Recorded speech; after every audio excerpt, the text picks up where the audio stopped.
This is my Survivor 42 episode 4 breakdown video, and this is probably the most average, common, decent, mediocre, everyday episode we've gotten so far. But I wouldn't say that's a bad thing, as we're now building to the merge, and we actually get a really big hint this episode about who the winner is gonna be. My only major complaint is that we were ultimately spoiled on who would be going home tonight, but we'll save the drama for later in the video. Potatoes have skin. I have skin. Am I a potato? And so there's a new round of our Survivor Buff giveaway. I'll announce last week's winner at the end of this. As always, all you have to do to enter is be a subscriber to the channel, like the video, and comment down below who your winner pick is. Let's get right into the episode breakdown. I'll number all these things as we go through, starting with number 20, Vati after Tribal Council. Ever since last week's Tribal Council, I was really looking forward to this moment right here when Vati was returning to camp. And it didn't disappoint, as we got everyone's perspective on what went down. Well, everyone's perspective except for Lydia, but shh. Daniel wants to give it the good old 12-hour rule and not talk about what went down until the next morning. Chanel takes a different approach, as she wants to talk right now. And personally, I felt like she was being a little bit of a snake. She's not going to admit that the plan was actually hers to get Lydia out, so she throws Daniel under the bus. And at the exact same time, exposes Mike's hidden immunity idol. And that's probably a good time to talk about Mike now, who's in a really tough position. His number one, being Jenny, was just voted out. His close ally, who's not close anymore, Daniel, betrayed him. So he's now forced to turn to Hai and Lydia for help. Because Mike still doesn't have his vote, if Vati goes to Tribal Council again, it's either going to be Daniel or Chanel that's voted out. But the person, in my opinion, who plays this off perfectly is Hai. I love how Hai is able to swoop in Mike right away by explaining that Daniel and Chanel wanted him to vote Mike's name down. In reality, it's kind of a half lie, as Chanel and Daniel just wanted Hai to throw their vote at Mike to split the vote so Lydia would go home. But it's a great situation for Hai because he's telling the truth, and it's going to make Mike even more mad at Daniel. Number 19, Mike and Daniel. Normally during these breakdowns, we're speeding through the early parts of the episodes, but I just find this fractured dynamic on the Vati tribe so interesting, I wanted to talk about it for a bit. On one end, we have Mike, someone who's trying to play an old school type game of Survivor, and on the other end, we have Daniel. Daniel straight up says to Mike, look, you weren't my number one, I'm sorry about it, but he's more confused how he got all the blame for playing both sides and Chanel's getting none of the blame. Number 18, the reward challenge. This whole sequence is where we get a hint about who the winner of the season is gonna be. The challenge itself is pretty simple, as you gotta untangle some ropes, hook a sled, bring it in, and every single person on your tribes gotta make a shot. There's only gonna be one winner of this challenge, and they're gonna win 10 massive fish. This is a great callback to episode 1, where Jeff says there's gonna be a lot of small differences between Survivor 41 and Survivor 42. If you remember, during Survivor 41, there was a reward for one big fish,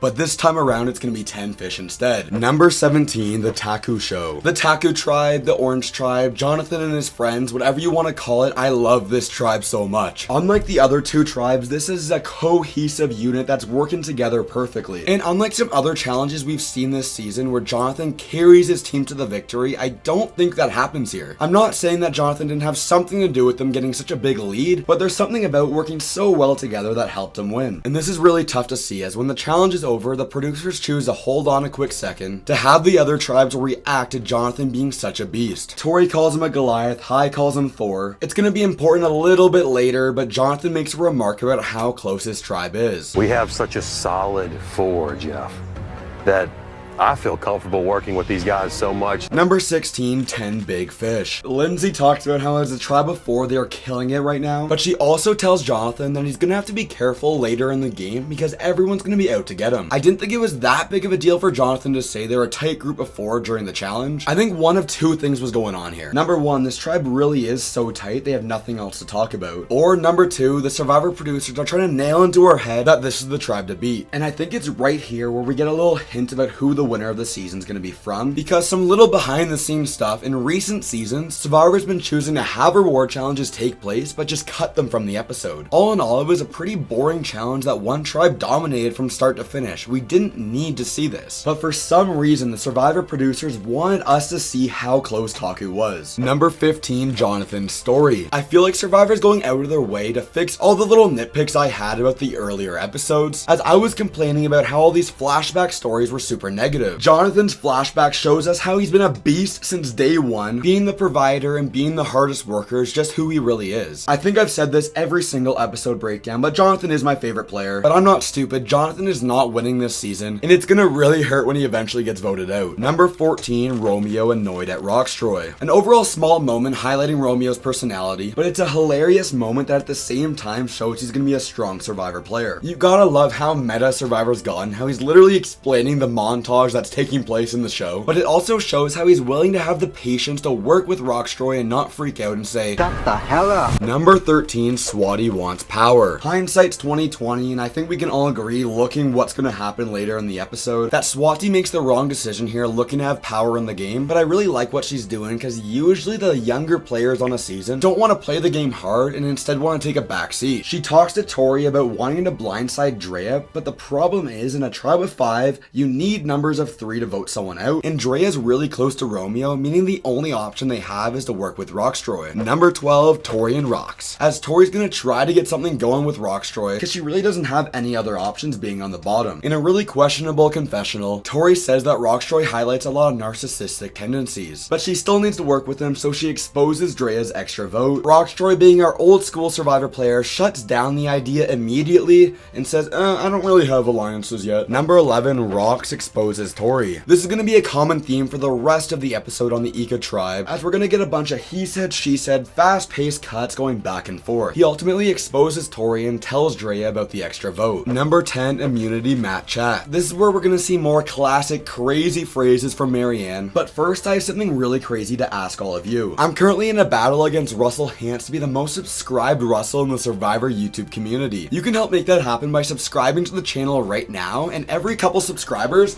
this clock's gonna change. Anyway, Daniel talks about how the night before was a complete torrential downpour, which we don't get to see at all because we spend too much time in the episode with the reward challenge and hanging out with Taku. You can't tell me they kept that reward challenge in and left out a torrential downpour for no reason. Someone from Taku's winning this game. Marianne's really pissed off as she brilliantly works in the phrase again, but no one else says it. Number 9, the immunity challenge. You're tethered to a boat, gonna pull other members, jump off and grab a key, use the key to open a chest, and solve a really hard puzzle. Survivor challenges were getting pretty stale, but Jonathon's made them fun to watch again. I felt so bad for Lydia missing the key twice, and I found it interesting how they highlighted Hi and Mike hugging it out after finishing the challenge. Super impressive how it came down to the last few seconds as Taku comes in first, Vati comes in second. Number 8, Ika after the challenge. The overall consensus on the tribe right after the challenge is that Tori's gonna be the one going home. And I'm just thinking to myself, come on, Tori better find his beware advantage in the next 10 minutes or I'm gonna lose my mind. If you don't know what I'm talking about, way back during the Survivor 41 finale, when we got the first look at Survivor 42, we see Marianne and we see Tori reading the beware advantages. So we knew way back at the end of Survivor 41, before this season had even started, that Marianne